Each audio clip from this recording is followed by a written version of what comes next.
As if time wasn't a man-made construct enough, now we have to move it around. Exactly. Good morning, everyone. Welcome. This is Angela Coulter and Sarah Sieg Avagnoni. bringing you this week's Ascended World. Yes, in our time-constructed time change. Right. A human-constructed time change, which I was thinking, they moved it, which made it like worse, right? Because it's more contracted now, and it's like, well, then just leave it. Right. Well, and I was watching one of my Star Trek episodes, had it on in the background, and I think it was Deep Space Nine or something. And it was, well, I'll be there for you 26 hours a day. And I was like, maybe that's what we need to do to get more time, is add more hours in there. And I've seen clocks that do that add a 13th hour or whatever, and all they do is short the others just a little bit to where you won't notice. And it's like, yeah, that just goes to show how nebulous it all is. I know. Well, and we get to that place. It's what I always say to people, which is interesting, is you don't think about, like, you watch Star Wars, right? Like, the thing I was talking about is how time is relative to where we construct it, right? So it's like Star Wars, and they're talking about Yoda being whatever, how many years old, right? Like 700 years old. By what measurement? Because it's not on Earth's measurement, because it doesn't live on Earth. What planet? Yeah. Like, in what time? Is there a galactic time? Right. Right. So, like, there's a star date. So is there a star time? Right. And it's funny because you're like, oh, that's interesting, right? Because you have to think about that. We're getting a little off topic. We're starting off a little off topic. We can bring it back around. I'm sure we can bring it back around. You gotta think, so they set up in space, they set up astronauts to, like, have the natural circadian rhythm, right? But if you're in space for 5 years, 6 years, 4 years, right? Which is because we're starting to do more extended time exploration, space exploration. Right. Wouldn't you then allow, like, a gradual shift of your circadian rhythm? You know what I'm saying? Yeah. To accommodate that, instead of trying to force it back into where you're not, Right. It's like saying this. It's like going from like, say, from here, the US, the East Coast, or wherever, to Europe, right? So there's a 5 or 6 hour difference.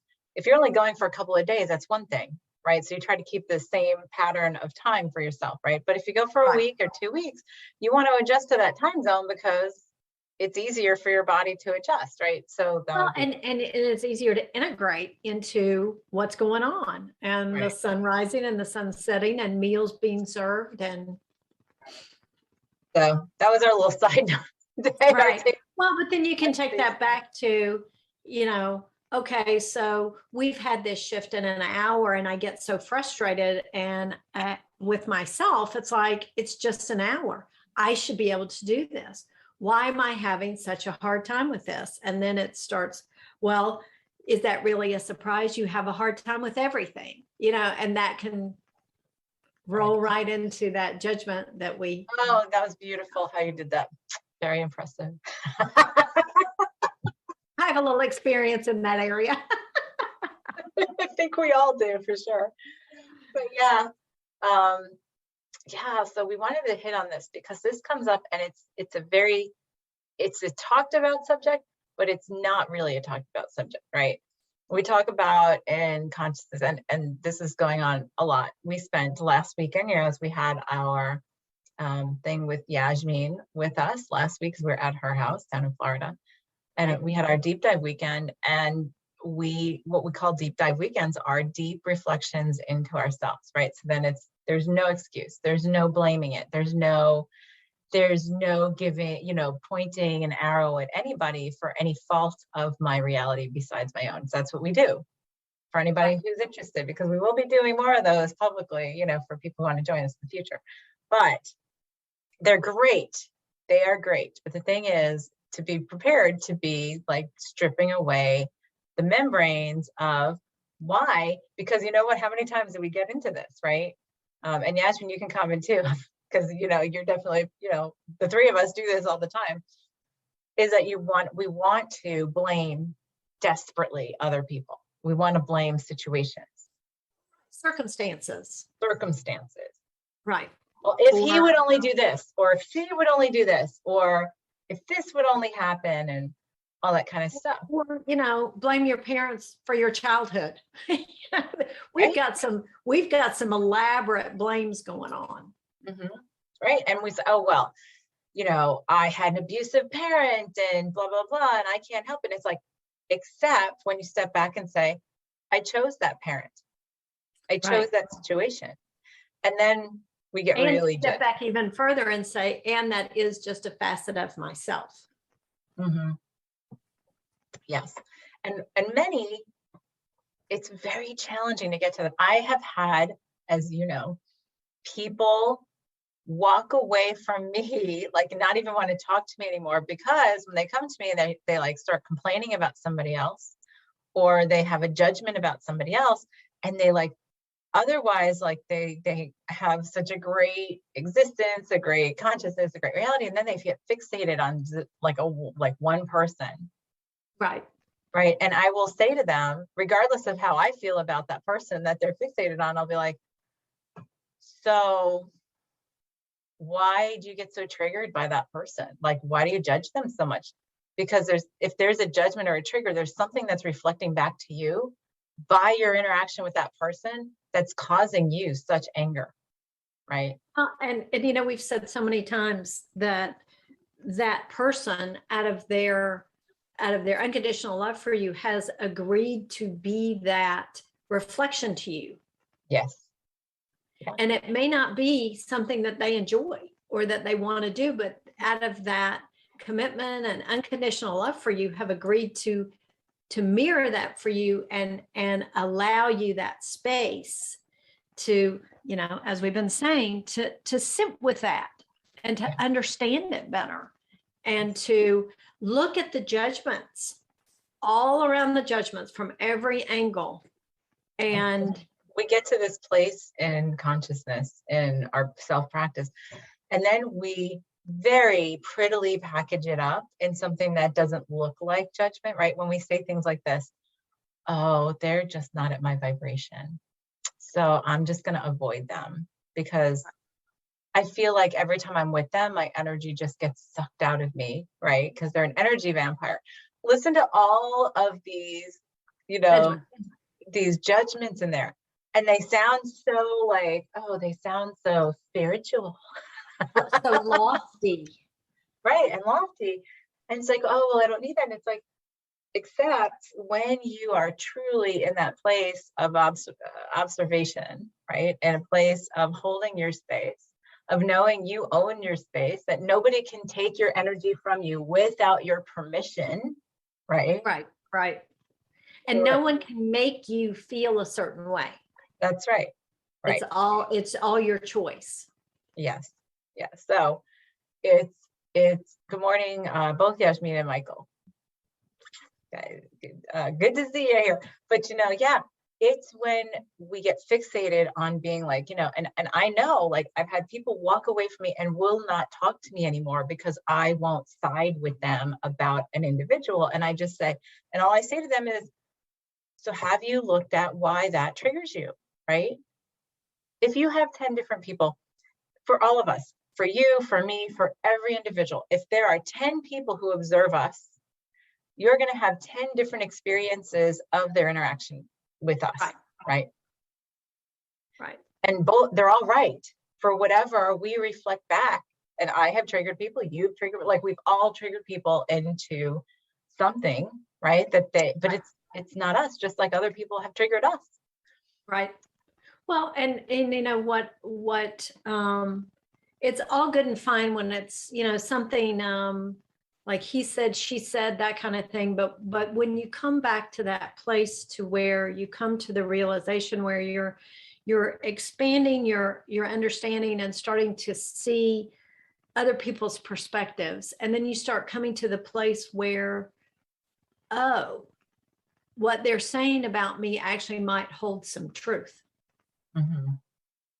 And you start turning that on yourself and judging yourself and saying, I'm not the good person I thought I was. Well, and then good is a judgment, right? Right. So, And then you get into that thing, well, how do I define good? And does that mean that I never make a mistake? Does that mean that just because in this particular instance, it might not have been as unselfishly motivated as I believe it was? And you start looking at things that make you question your feelings about yourself and what you've built your value on. And that's when it gets really sticky to say, yes, I'm going to look at this. And yes, I'm going to hold that space for myself. And yes, I'm going to be the support for myself that I've been looking for in everybody else so that I can move through this. So I can move through this and be really who I am, not just who I tell myself I am and I pretend that I am, but to be who I really am deep, deep down inside with no pretending. Yes. And unapologetically. Yeah. Right. And authentically. None of this, oh, well, this is what I think will be authentic today. So this is what I'm going to put on today. Well, or this is what will make this person love me, is being this kind of person. So that's what I'm going to do, because I don't believe I'm intrinsically valuable without that person's love or whatever. Right. I mean, that's what we have underneath all of that. When we say, oh, I just want to do this for my kids to make them happy, it's like, no, that's actually not the truth. Like we were talking about that last week with the whole, like, when you start getting into that judgment thing of, well, like I have that, oh, that's selfish and everything. So it's like, yes, of course you are. I'm selfish. We're all selfish. It is all about us. All of our reality is about us. It's about us reflecting back to us. Right. And so, we pretend and we put it so eloquently on how, oh, it makes me a good person when other people think well of me. Right. It makes me a good person when I take care of other people, because then they think I'm a good person. So that means I must be. Right. Well, especially if it involves sacrificing yourself. Right. Or the betterment of someone else at the detriment of you. And that has to make you a good person. Right. And then what we do, and what I have been looking at for several weeks, is how much we have undercover of, well, if I don't do this, or if I do this at 100% in my authenticity, that person might leave my life. Right. Right. Which means then I'm unlovable or unworthy of being loved or whatever. And so therefore I have to limit myself. I have to make myself smaller. And we don't even think this consciously. We don't even think it consciously. How many times have people said, it's almost like a natural defense that we've installed and then forgotten that we had. Yes. Well, because that makes it safer, right? To forget that we have it. Right. Right. And it makes it more automatic to where it kicks in and you just know that you still feel safe. Right. Like, I'm going to do, like, how many times we do this? So it's like, okay, so first level is your lover, right? Or spouse or whatever. Partner. Oh, yeah. I'll move here with them, even though I have to give up a perfectly good life and job and everything else because I won't be happy without them. Right. Right. Instead of just saying, I'm choosing this, right?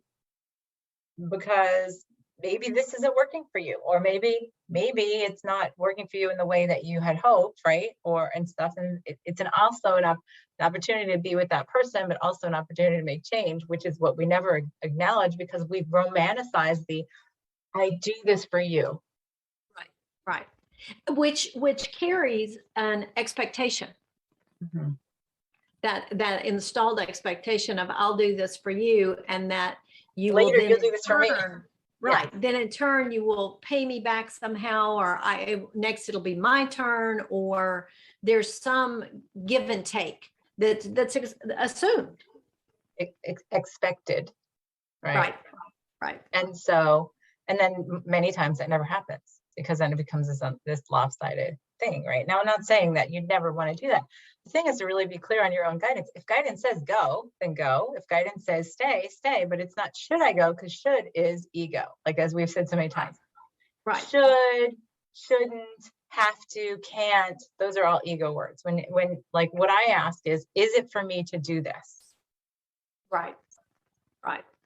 And I get yes or no.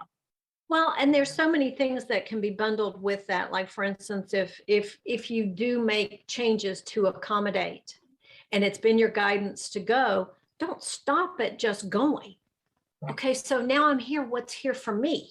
Right. What is the next step in this change? Because typically it has like a trickle down effect or a ripple effect to where it's not just that change. It's okay, so now you change all these things, and that leads you to a whole different place than you ever would have been had you decided to stop at that first change. And that's what I'm finding is that's like, okay, as I come to that place of forgiveness and embracing and changing and allowing all the things that I believed about myself to be different, what's next? So how does that reflect into my passions and into my joy and into my day-to-day and my everything and how I look at everything? Because we don't, you're right. And that's the whole thing is we stop at, I did this. Well, now I have to do everything for this, right? So I have to change this. I have to limit this. I can't do this. I can't tell you how many people that I know, we have romanticized marriage, right? To such a degree. Well, first of all, it was a property thing, whatever, right? To talk about imbalance of, energies. But, and as it, as we've grown into a different remembrance, at this bout of evolution, this time around, it's been this, well, you have to do this, right? I have to do this for this person. And I can't tell you how many people I've seen over the years that are unhappy in their marriage. And it's not because of anything that has been outright said, right? Right. It's been this. I gave a little bit of myself. I gave a little bit more of myself. I gave a little bit more of myself. I gave a little bit more of myself. And they never said it. They never said, I'm giving this away, right?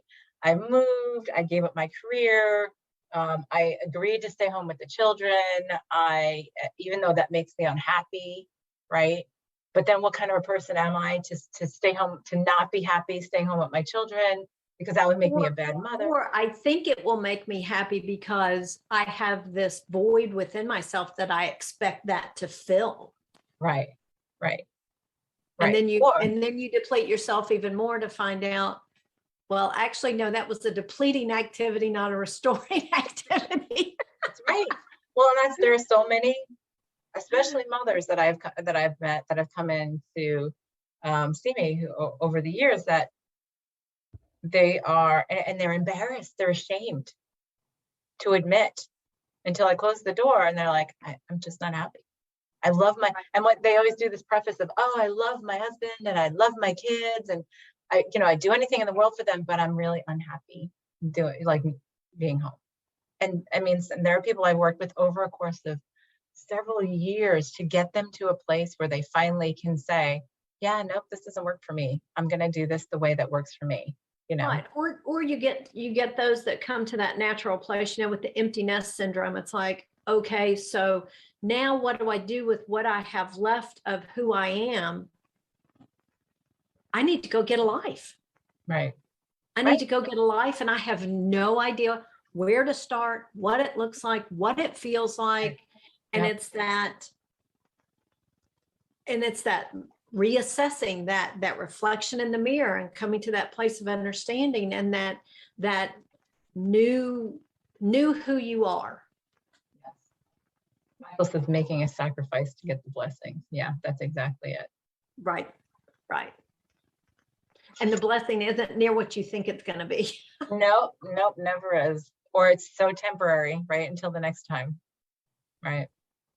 But yes, you're completely right. And it's so common. and so like, I'll even give an example of myself as well. You know, I have gone through a period of limiting myself and self-sabotaging very, very artistically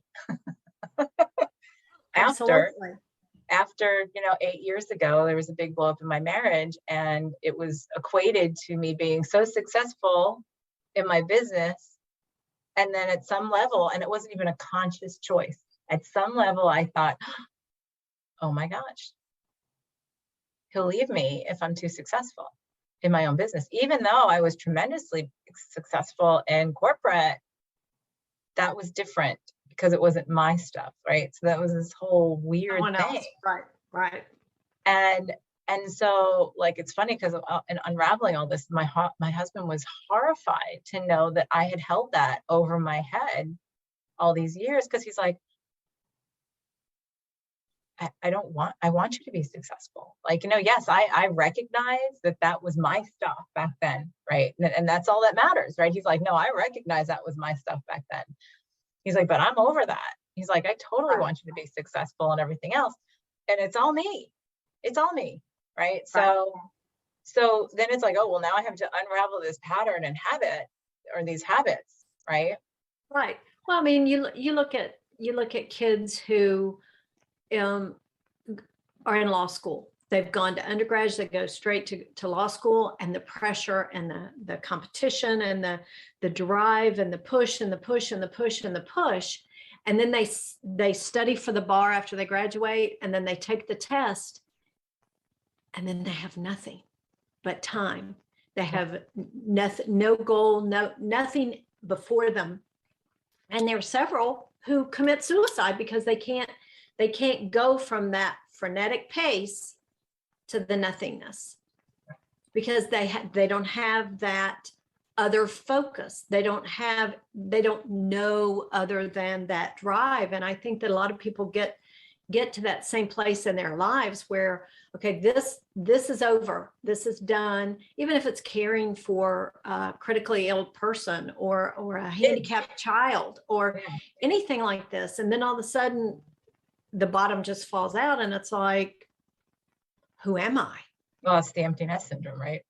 Right. Who am I? And now what? Yeah. And the only thing that I find is, like we talked about last week, is actually allowing that, and allowing what comes up, and allowing sitting with that and being with that and acknowledging that, and be your best ally, be your best, be your comforter. And I think so many are uncomfortable with that. Because we want, because we don't believe we're worthy of it, right? We believe that other people are more worthy to comfort us than we are of ourselves, right? Well, and our comfort isn't we don't see it as valuable as someone else's. Well, I mean, look at how many, when we take time to self-nourish, right? Or we take time to ourselves, and say you decide, you know what? I haven't just read a book for I don't know how long. So I'm going to sit and read a book. And it's a book that I choose. It doesn't have to be self-help. It can be a total trash fiction book that romance novel. A romance novel, right? Harlequin romance. I don't even know if they make those anymore. I don't either. but you know, or something. Just because I like it, right? We feel so guilty to admit to that. Right. We feel like we have been bad. We feel like we've been a bad person because I wasted our time. Yes. Right. Well, I mean, and it's like the phrase, teach somebody to, give someone a fish and you feed them for a day. Teach them to fish and you feed them for a life. That's what it is by teaching yourself nourishment. Yeah. And coming to the understanding that the only healing that happens really is self-healing. Yeah. And once you teach yourself that, or allow yourself that, you're bulletproof. Well, and to go back to our program, our Wonderland program, what is the center of our little thing? I'm going to pull up my That's right. It's Love our thing that- is self-love and self-nourishment, right? that's right. It absolutely is. And that's what all this essentially boils down to, is coming to that center, that core, that what I saw it for myself was like that kernel of, in a pearl, it's that grain of sand. Yeah. It's that beginning of everything. Yes. And it's the reason I brought up like my thing was because it was so subconscious. I was banging my head against the wall, and we do it all the time. Right. Well, it's like that installed program that just runs, and it's like it runs in the background and you don't know it's there.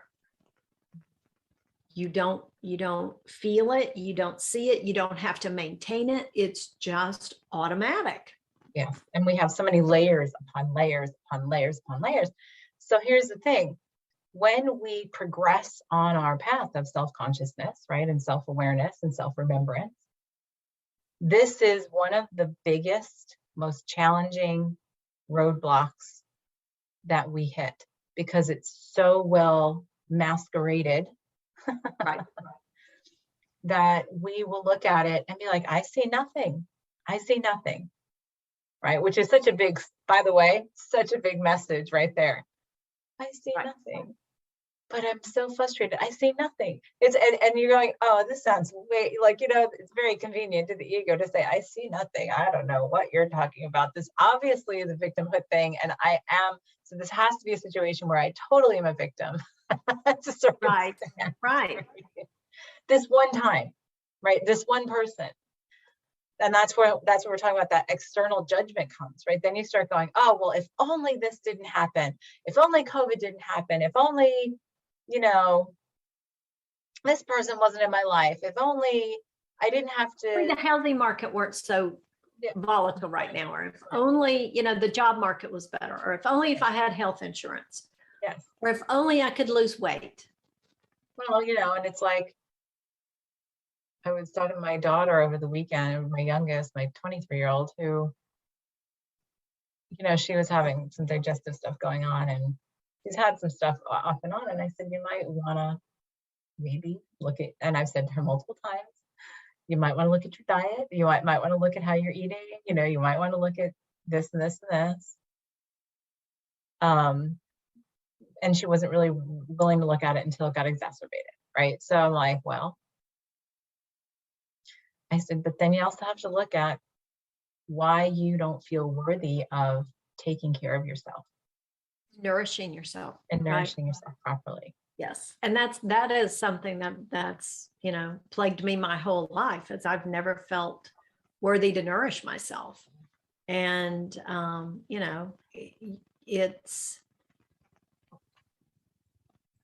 it can be a slow process, but if you look at it from the perspective of getting to underneath of why you feel that way, versus just, I'm going to force myself to nourish myself, because that's counterproductive. Because when you say that, because it's the right thing to do, right? Right. Which then turns it around to outside, right? Because and everyone tells me that this will fix my problems. Right. And so it must be true. Right. I Googled it, so it must be true. Right. But yeah, and we do, and that's a very tricky thing, right? Because then we turn that around and we're like, oh, well, and it's this like conscious string. Well, if I do this, then I'll be in the right, like with all these other people who will then like me or approve of me, and then I can approve of myself. Right. It was funny because I turned around and I said, to my daughter when we were talking about all this, I said, years ago, I had the same issues. I said, that's when I had migraines and everything else. I said, all attached to your digestive system. And she goes, and she was pretty young when I dealt with him. She's probably like 3 or 4 when I actually dealt with all that. So she doesn't remember, Right. And I said, right. I said, and I shifted the way I ate. I shifted what I did for myself. I shifted my whole consciousness. That was when I all started really like doing a lot of stuff that really nourished me, because it was what my body and my heart wanted. And so I'm like, and that changed everything. Cause she's like, oh my God, cause you have no problems with anything. I said, right. Because I went through all that work and I've been It's doing not self-work. by accident. Yes, yes. And I was like, it's not just because I'm lucky. Right. Or I found the right drug. Right. Right. And I said, and what? When I said, do you remember the last time I had a migraine? You don't, because I don't get them anymore. It's been years. Years. Right. Said, I don't have, digestive, in general, I don't have bouts with digestive issues anymore. Not the way I used to. I'm like, no, I don't have any of that. It's because I chose to change it. I chose to recognize my own worth to say, I deserve better than this. I deserve to be able to live a life where my body is happy and functioning optimally and whatever. And that's a continuous reflection. Even when gained a bunch of the weight, which was all about the other thing that I'm working on in the last couple of weeks, that I finally uncovered where that was about. I'm like, I was still healthy. I was still incredibly healthy, like right. That's how I knew all of that was simply a shield or a weight that I was putting on myself, literally to hold myself down, to hold myself back. So, right.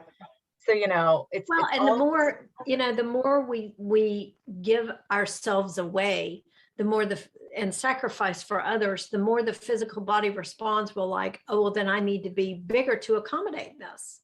Yeah.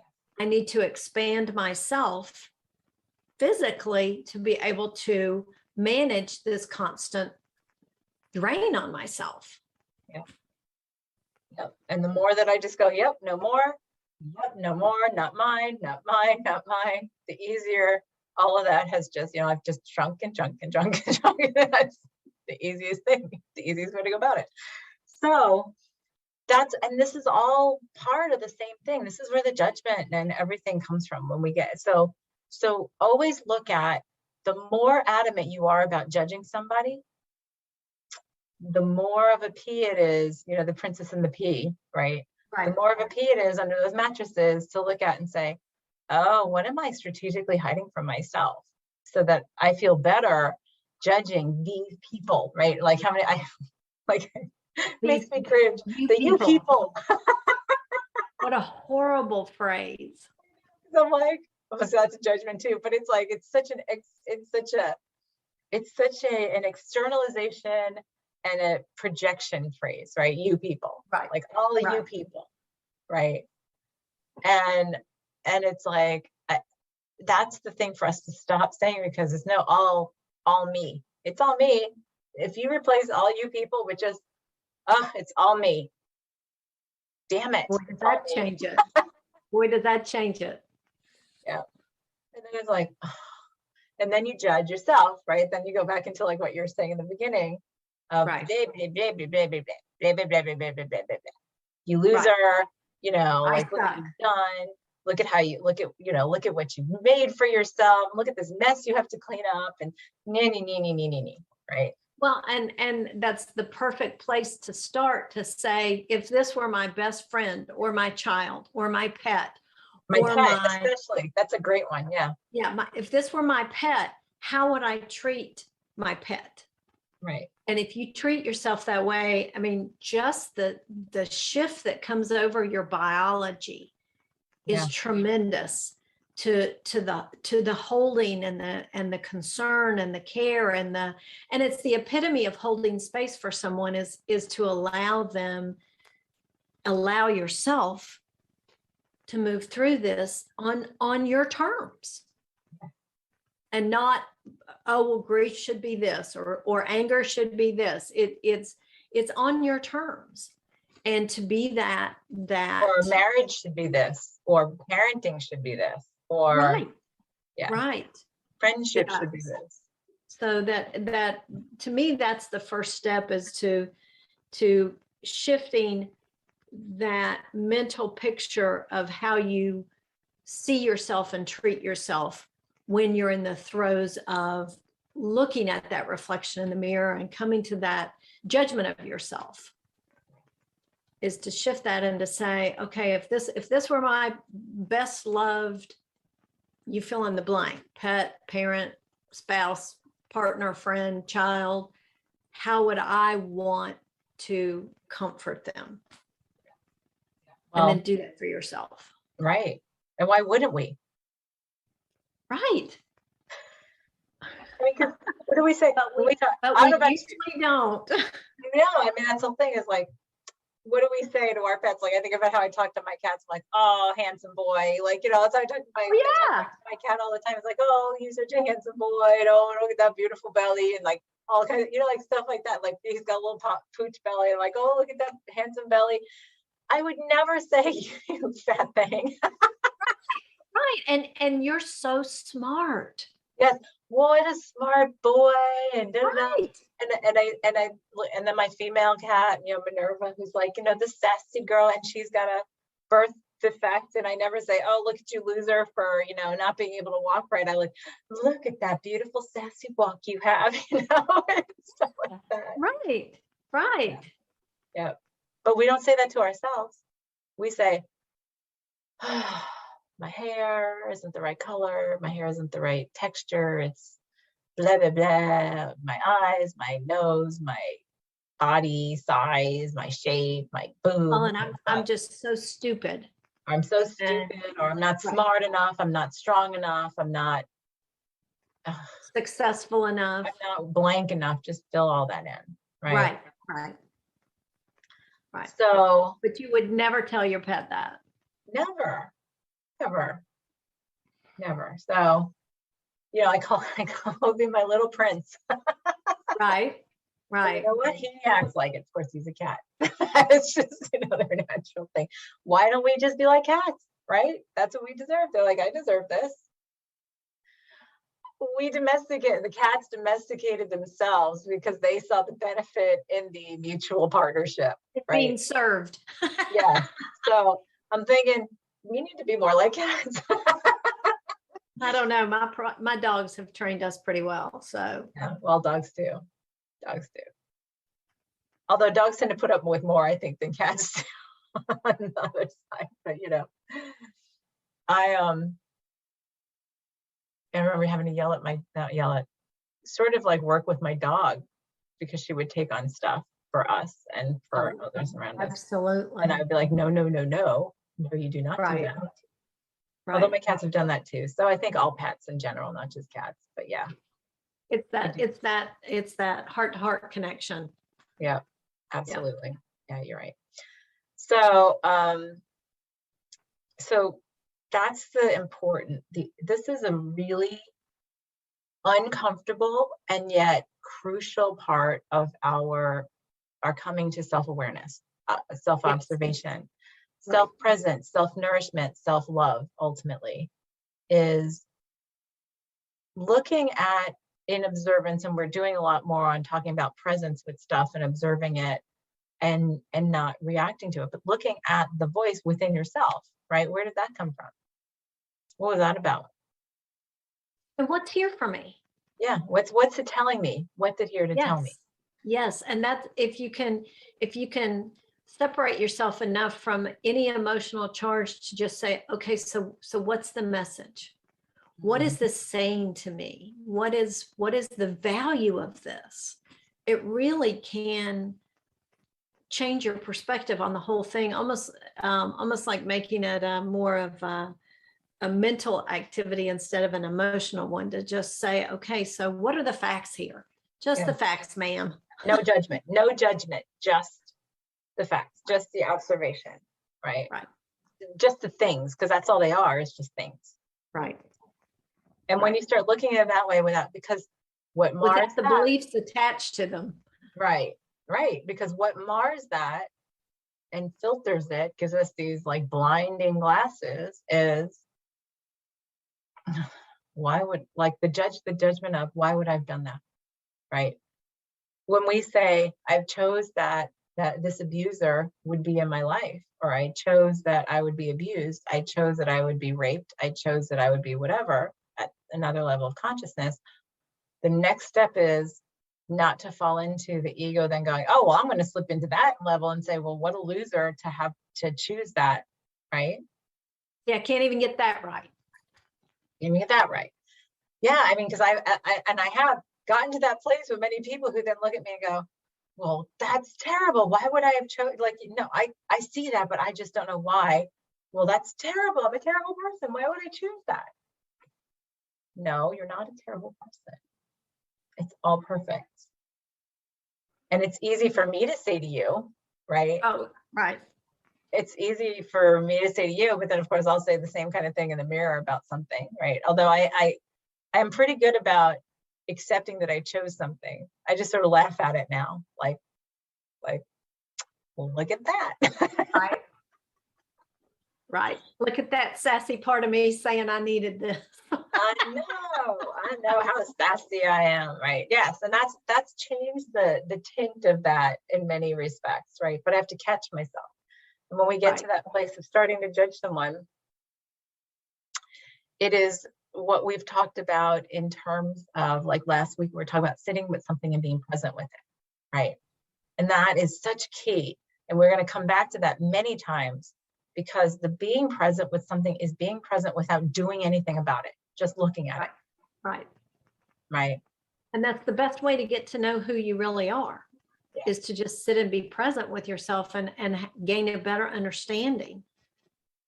And I had over the weekend situations where I was getting frustrated myself with stuff that I felt like I couldn't get this done. I really want to get this done. I want to do this and this and this and this. And then of course, what drove behind it was the voice of, oh, you're such a loser that you have all this on your plate and you can't seem to get it done, and blah, blah, blah, blah, right? Until I stopped that, turned it back around, said, what is this telling me, right?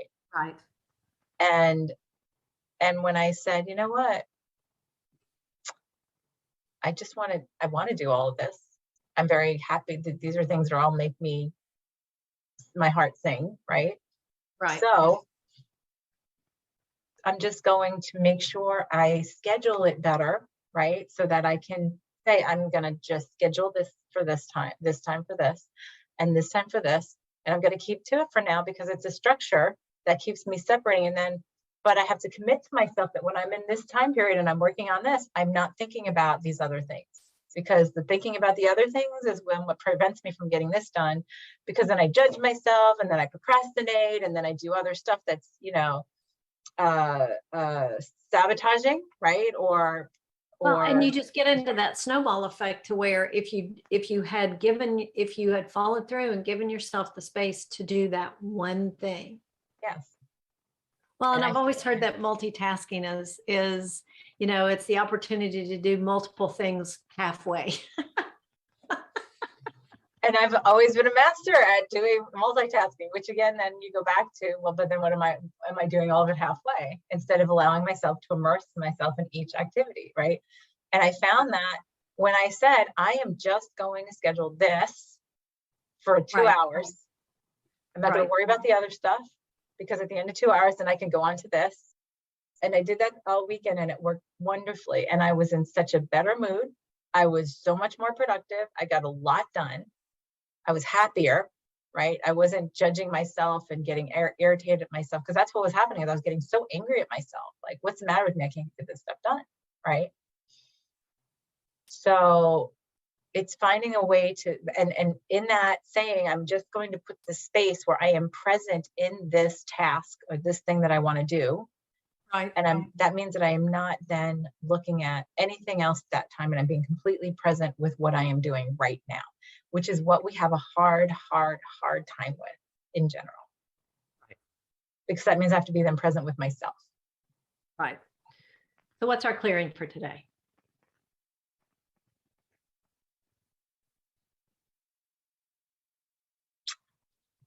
Just I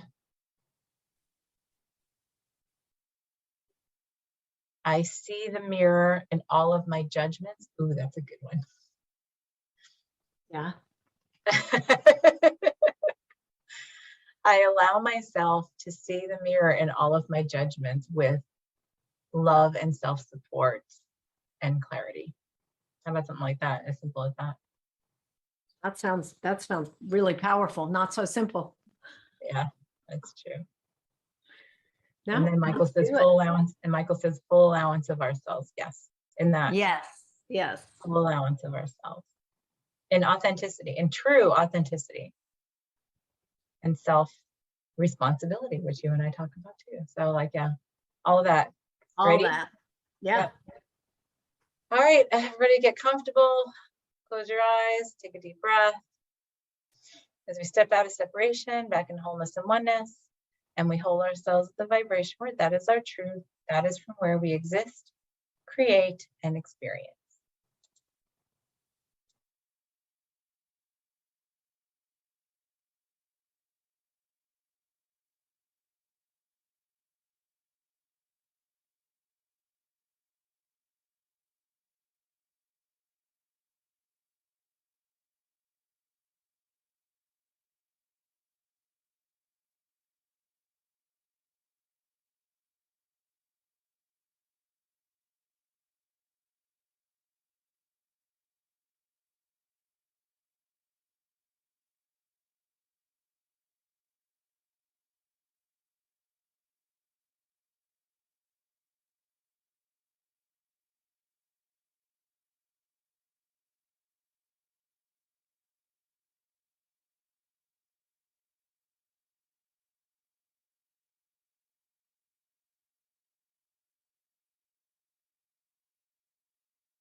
All right.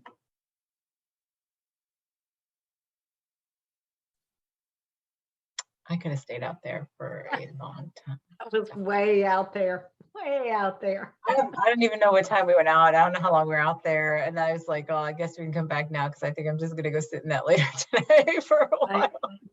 That was great. Oh, I felt like, because it was funny in the beginning, I was like in the center of this, like a field, and it was all like, you know, low-lying clouds. So it was all grayed out. Like everything was sort of gray, but like it was colorful in the center. And then something just started to, it was almost like this tingly, like my body started to tingle and everything started to, it started to like take color, and it would like burn away the clouds and burn away like the fog or the grayness. And it just kept on spreading out.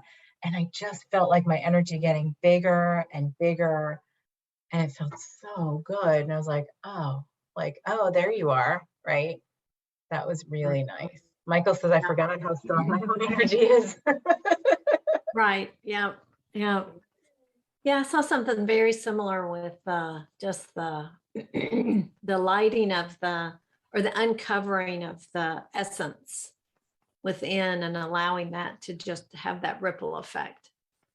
That was, and there was this really incredible music playing, which it's familiar, and I all I can hear is the music, not the lyrics. And it's like, all I can do is play the music over, but I can't come up with any of the words. So I don't know what it is, but I found that today. Yeah, really. Yeah, and the other thing, it was funny because, you know, well, it's St. Patty's week, right? Look, green nails. But Michael says feels so good. It does. What I was seeing was like all this green in there, right? And I was laughing to myself going, oh, it's like sort of like, you know, the valley with the rainbow and the pot of gold and everything else, but that's truly what it is. And then green is a heart healing color, right? Right. So then it was just like this expansion of the heart. And I was like, oh yeah, let's just make this heart healing week, right? Right. Why not? Yeah. Yeah, it feels great. I do. I feel tingly all in here. It feels wonderful. Yes. Yes. Yeah. All right. Well, that's your task for this week, everyone. Sit in that light and that green color or whatever you want to do, and that self-love and expansion. And self-allowance. I like that. Acceptance, allowance, and authenticity. Yes. Give yourself that space. And we'll see you next time. So, this is Angela Coulter and Sarah C. Avignoni. We'll see you next time on Ascended World. Have a good one.